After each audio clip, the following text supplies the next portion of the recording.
Good evening. I'm Simone Sanders Townsend, and we begin this hour with the Trump administration just outright defying the U.S. Supreme Court. Take that in, folks. Today, President Trump hosted Salvadorian President Bukele at the White House.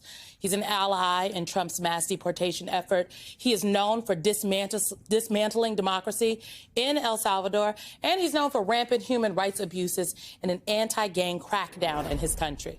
He's also branded himself the world's coolest dictator and became a favorite of the international far right.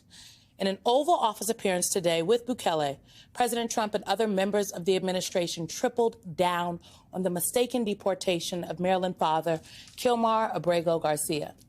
Despite the Supreme Court just last week deciding that the administration must facilitate his return, with no surprise, Trump advisor Stephen Miller weighed in with a lie about the Supreme Court's decision. The Supreme Court said the district court order was unlawful and its main components were reversed 9-0 unanimously, stating clearly that neither Secretary of State nor the President could be compelled by anybody to forcibly retrieve a citizen of El Salvador from El Salvador. That is just not true. They were lying from the Oval Office. The justices issued an unsigned opinion with no dissents, and the decision said the lower court ordered, quote, properly requires the government to facilitate Abrego Garcia's release from custody in El Salvador, adding that the lower court should clarify its directive with due regard for the deference owed to the executive branch in the conduct of foreign affairs.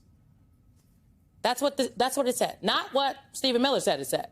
And as for President Trump, well, he changed his own stance after saying last week that he would abide by the court's decision. You said that if the Supreme Court said someone needed to be returned, that you would abide by that. You said that on Air Force One just a few days ago. And they said that it must be facilitated. Why don't you just say, isn't it wonderful that we're keeping criminals out of our country? Why can't you just say that? It's important to note that Abrego Garcia hasn't been charged in El Salvador or in Venezuela or in the United States of America. For his part, when asked directly, President Bukele indicated that he had no plans to return Abrego Garcia. How can I return him to the United States? Like I smuggle him into the United States, or what do I do? Of course, I'm not going to do it. It's like, I mean, the question is preposterous. How can I smuggle a terrorist into the United States? I don't have the power to return him to the United States. The Trump administration is paying $6 million to El Salvador's government to imprison hundreds of migrants who the administration alleged to be criminals. President Trump was asked how many others he plans to deport. As many as possible. And I just asked the president, you know, it's this massive complex that he built, jail complex. I said, can you build some more of them, please? As many as we can get out of our country. NBC News White House correspondent Vaughn Hilliard joins me now.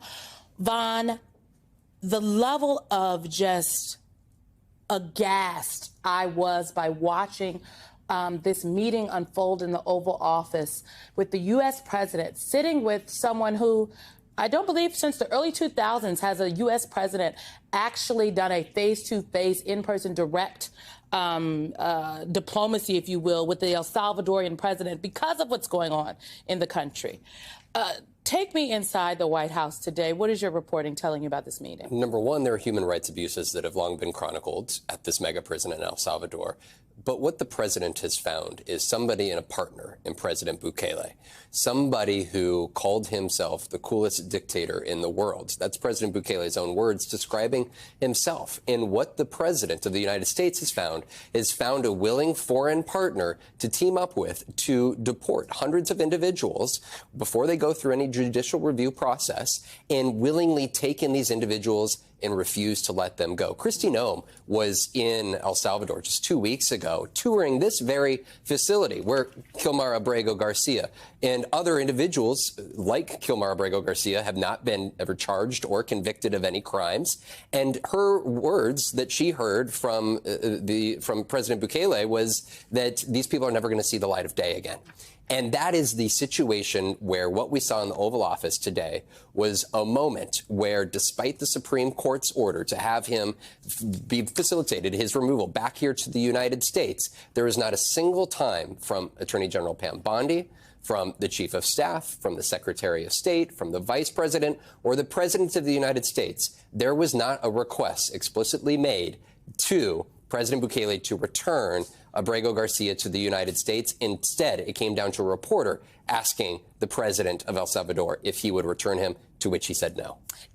I felt gaslit watching this. Abrego Garcia has not committed a crime in the United States, in El Salvador, in Venezuela, and any other places that he could have committed a crime. He came here about 14 years ago. Why can't they get him back? Why are they saying they cannot get him back? They're saying that he was illegally in the United States, and therefore he should be back in his home country of El Salvador. To which I was talking with an administration official this afternoon. I said, look, this man was on the streets for 5 years. An immigration judge in 2019 ordered his release. He has been living on the streets of Maryland for the last 5 years. And I said, what other evidence do you have to share with the American public? Because this official suggested that Abrego Garcia should not be seen as a sympathetic figure in all of this. And the request that has been made to the administration is to turn over the evidence that they have that he was affiliated with MS-13 or a ringleader, as this official suggested to me. And the other part of this is they have not, when they've had the opportunity in court filings over the last weeks to provide that information, they have not done that. They have not provided further evidence here. So in the meanwhile, while President Bukele is referring to him as a terrorist, to which President Trump is sitting by his side smiling, there is little defense. And there's a serious question at the same time that he was openly suggesting that perhaps U.S.-born citizens may be deported to El Salvador. There is a serious question of whether this White House will comply with the orders of the U.S. Supreme Court.